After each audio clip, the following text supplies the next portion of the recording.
ఆంధ్రప్రదేశ్లోని కూటమి సర్కార్ అస్మదీయ కంపెనీలకు మేలు చేసేందుకు ఏకంగా 21 సంవత్సరాల నిబంధనకు పాతరేసింది. అమరావతి టెండర్లలో తమకు కావలసిన కంపెనీలకు పెద్ద ఎత్తున లబ్ధి చేకూర్చి పెట్టేందుకే ఇలా చేశారనే విమర్శలు వినిపిస్తున్నాయి. వైసీపీ వ్యవస్థలను కుప్పగొల్చిందని విమర్శిస్తున్న చంద్రబాబు నాయుడు ఎప్పుడో 2004లో తీసుకొచ్చిన 5% సీలింగ్ నిబంధనకు పాత్ర వేసి ఇందుకు మినహాయింపు ఇవ్వడం చర్చనీయాంశంగా మారింది. ఇప్పుడు ఒక్కసారి దీనికి మినహాయింపు ఇచ్చారంటే రాబోయే రోజుల్లో ఇలా సెలెక్టెడ్ కంపెనీలకు ఈ నిబంధన విషయంలో మినహాయింపు ఇచ్చే అవకాశం లేకపోలేదు.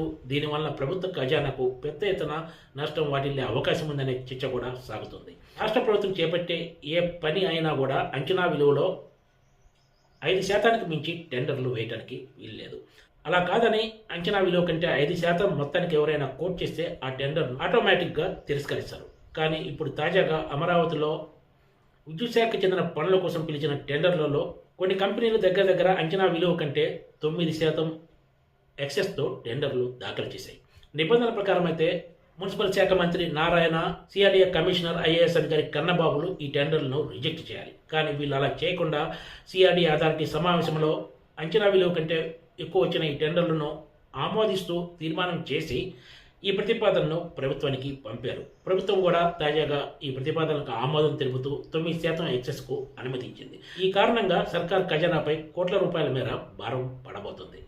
మరోవైపు సిఆర్డీఏ టెండర్లు అంటే ముఖ్యంగా ప్రపంచ బ్యాంకు ఇతర రుణాలతో చేపట్టే టెండర్లలో 5% సీలింగ్ నిబంధనను అమలు చేస్తూ అదే సిఆర్డీఏలో కొన్ని కంపెనీలకు విద్యుత్ శాఖ పనుల కోసం మాత్రం ఏకంగా 9% ఎక్సెస్కు అనుమతించారంటేనే ఇందులో గోల్మాల్ ఏంటో అర్థం చేసుకోవచ్చు. గత కొన్ని రోజులుగా కూటమి సర్కార్ ఆంధ్రప్రదేశ్లో రాజధానికి సంబంధించిన టెండర్లు, కమిషన్ల అంశంపైనే పెద్ద ఎత్తున దృష్టి పెట్టిందనే చర్చ అటు అధికార రాజకీయ వర్గాల్లో సాగుతున్న విషయం తెలిసిందే. అటు మంత్రి నారాయణ, ఇటు కన్నబాబు, ప్రభుత్వ పెద్దలు అంతా అనుకునే ఒక ప్లాన్ ప్రకారమే ఇలా చేశారనే చర్చ అధికార వర్గాల్లో సాగుతోంది. లేకుంటే ఇలా చేయడం సాధ్యం కాదనేది వాళ్ళ నిశ్చితాభిప్రాయం.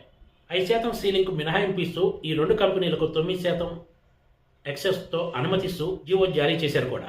సిఆర్డీఏ పరిధిలోనే బిఎస్ఆర్ ఇన్ఫ్రాటెక్, పీవీఆర్ కన్స్ట్రక్షన్స్ కంపెనీలకు దగ్గర 9% ఎక్సెస్తో టెండర్లు కేటాయిస్తూ ప్రభుత్వం నిర్ణయం తీసుకుంది. ఈ మేరకు ఇటీవలే జీవో జారీ చేసింది కూడా. పీవీఆర్ కన్స్ట్రక్షన్కు 390 కోట్ల రూపాయల పనులు అప్పగించగా బిఎస్ఆర్ ఇన్ఫ్రాటెక్కు 1082 కోట్ల రూపాయల పనులు అప్పగించారు. సిఆర్డీఏ ప్రాంతంలో ఈ రెండు సంస్థలు విద్యుత్ లైన్లు మార్చడంతో పాటు అండర్గ్రౌండ్ కేబుల్ తదితర పనులు చేయాల్సి ఉంటుంది. ఒకే ప్రభుత్వం ఒకే ప్రాంతంలో టెండర్ల కేటాయింపుకు 2 నిబంధనలు పాటించడంపై విస్మయం వ్యక్తమవుతోంది. ఉమ్మడి రాష్ట్రంలో 24 నవంబర్ 20న అప్పటి ప్రభుత్వం జీవో 133ను తీసుకొచ్చేసి ప్రభుత్వంలో జరిగే ఏ పనికైనా సరే 5%కి మించి ఎక్సెస్ను అనుమతించకూడదని నిర్ణయం తీసుకుంది. ఈ నిబంధన అమల్లోకి వచ్చాక ఎంపిక చేసిన కాంట్రాక్టర్ల కోసం ప్రభుత్వంలోని పెద్దలు అంచనాల స్థాయిలోనే పెద్ద ఎత్తున గోల్మాల్కు పాల్పడ్డారనే విమర్శలు లేకపోలేదు. ఇప్పుడు ఆంధ్రప్రదేశ్లోని చంద్రబాబు సర్కార్ ఈ నిబంధనను కూడా మంగళం పాడే దిశగా చర్యలు చేపట్టడం హాట్ టాపిక్గా మారింది. అయితే రాబోయే రోజుల్లో పెద్ద ఎత్తున అంటే వేల కోట్ల రూపాయల పనులు ప్రభుత్వంలో జరగనున్నందున ఇలా ఎంపిక చేసిన సంస్థలకు మినహాయింపులు ఇచ్చే అవకాశం ఉందనే చర్చ కూడా సాగుతుంది. ఒకసారి నిబంధన సడలించారు అంటే కంపెనీలు సహజంగా తమకు కూడా ఇలాంటి మినహాయింపులు కావాలని కోరతాయంటంలో సందేహం లేదు. అంతిమంగా ఇది ప్రభుత్వంలోని పెద్దలకు, కాంట్రాక్టర్లకు లబ్ధి చేకూర్చే నిర్ణయమే తప్ప ప్రజలకు ఉపయోగపడేది కాదు అంటంలో ఏమాత్రం సందేహం లేదు. Please subscribe టీసీటీవీ.